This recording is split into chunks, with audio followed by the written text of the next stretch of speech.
भैया मैं खेलने के लिए जा रहा हूँ। पर किसके साथ? दोस्तों के साथ। तुझे पता नहीं है पूरे देश में लॉकडाउन है। इस वक्त ना हम कहीं निकल सकते और ना ही खेलने जा सकते।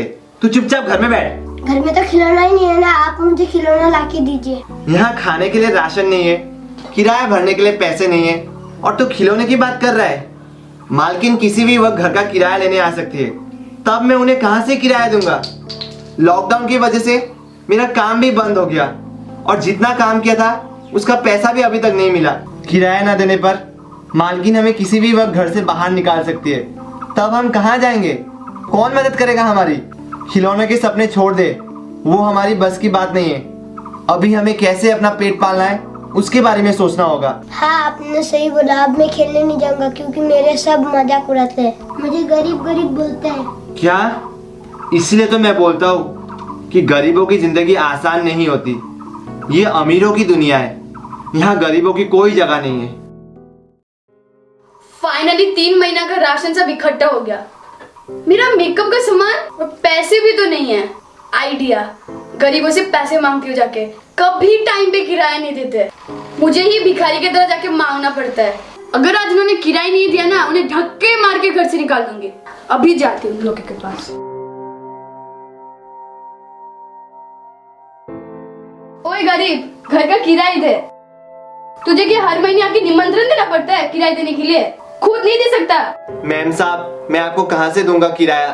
पूरे देश में लॉकडाउन है, इसके चलते ना मैं घर से बाहर निकल पा रहा हूँ और ना ही मजदूरी कर पा रहा हूँ। मैं आपको कहाँ से पैसे दूंगा? कुछ दिन रुक जाइए, जब लॉकडाउन खुलेगा और मैं वापस काम में जाऊंगा तब मैं आपको लाके खुद ही दूंगा। ये सब मैं नहीं जानती और वो मेरा प्रॉब्लम भी नहीं है। लॉकडाउन हो या वॉकडाउन हो, मुझे कोई फर्क नहीं पड़ता। तो जैसे भी हो, जहाँ से भी, मुझे पैसा ला कर दे, बस मुझे पैसा चाहिए। मैम साहब, आप मेरी बात को समझने की कोशिश कीजिए। मेरे पास एक फूटी कौड़ी भी नहीं है, मैं आपको कहाँ से पैसे दूंगा? पैसा नहीं तो मेरे घर से निकल जा। मेरा घर कोई धर्मशाला नहीं है जो तुझे मैं फ्री में रहने दूंगी। नहीं मैम साहब, ऐसा मत कीजिए, इस गरीब पे दया कीजिए मैम साहब। जाता है या फिर धक्के मार के निकालो तुझे? नहीं मैम साहब, ऐसा मत बोलिए। निकल जाओ मेरे घर से। मत निकालिए। नहीं मैम साहब, प्लीज दया कीजिए। निकल जाओ मेरे घर से। नहीं मैम साहब। एक तो पैसा ससे नहीं देते और मेरे घर में रहने आए भिखारी लोग। भैया अब हम कहाँ जाएंगे? मुझे भी पता नहीं हम लोग कहाँ जाएंगे। मालकिन ने क्यों किया ऐसा हमारे साथ? हमारी क्या गलती थी? अगर देश में लॉकडाउन है तो इसमें हम क्या करें? हमारे साथ इतना जुर्म क्यों किया? हर वक्त हम गरीबों को ही सब सहन करना पड़ता है। चल।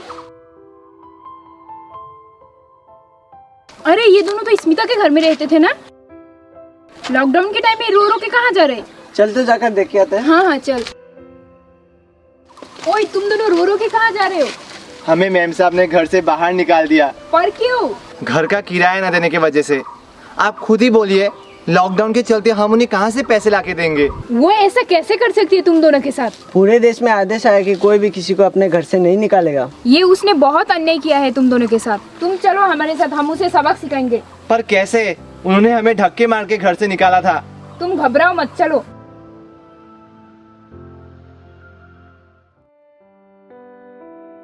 स्मिता बाहर आओ। क्या हुआ? इतना चीख क्यों रहे हो? और इन दोनों को क्यों लाए? मैंने तो इन दोनों को घर से निकाल दिया था। तुमने इन दोनों को घर से बाहर क्यों निकाल दिया? क्योंकि इन लोग ने मेरा घर का किराया नहीं दिया। तुम्हें पता नहीं है लॉकडाउन चल रहा है, इस समय ये दोनों कहाँ से पैसे लाके देंगे तुम्हें? लॉकडाउन चल रहा है तो मैं क्या करूँ? तुम्हें शर्म नहीं आती है? पैसा कमाने के चक्कर में इतने स्वार्थी कैसे बन सकती हो तुम? इतने कठोर कैसे बन सकती हो तुम? अगर तुमने इन दोनों को घर के अंदर नहीं लिया तो हम तुम्हारे खिलाफ एफआईआर दर्ज करेंगे। नहीं नहीं नहीं नहीं, ऐसा मत करना। मैंने इन लोगों को घर से निकाल के बहुत बड़ी गलती की है। मुझे ऐसा नहीं करना चाहिए था। प्लीज एफआईआर दर्ज मत करना। तुम्हें पता नहीं है इस लॉकडाउन के वक्त अगर किसी मकान मालिक ने किराएदार को घर से बाहर निकाल दिया तो उसे कड़ी से कड़ी सजा मिल सकती है? हाँ मुझे पता था। तो फिर तुमने ऐसा क्यों किया? मैं पैसे की लालच में आ गई थी, इसलिए मैंने इन लोगों को घर से बाहर निकाल दिया। लेकिन अब मैं तुम्हें वादा करती हूँ कि ये मेरे घर में जब तक चाहे तब तक रह सकते हैं और मैं इनसे पैसा भी नहीं मांगूंगी। पर तुम लोग प्लीज एफआईआर दर्ज मत करना। तुम दोनों आओ अंदर। ठीक है, तुम दोनों जाओ अंदर। अगर इसने फिर से पैसा मांगा तो हमें बुला लेना। ठीक है, आपका बहुत बहुत धन्यवाद। अगर आज आप हमारा मदद नहीं करती तो हम दोनों शायद लावारिस की तरह रास्ते में भटकते रहते। आपके जैसे भले इंसान की वजह से ही हम गरीबों को जीने का सहारा मिलता है, हौसला मिलता है। भगवान आपको लंबी उम्र दे।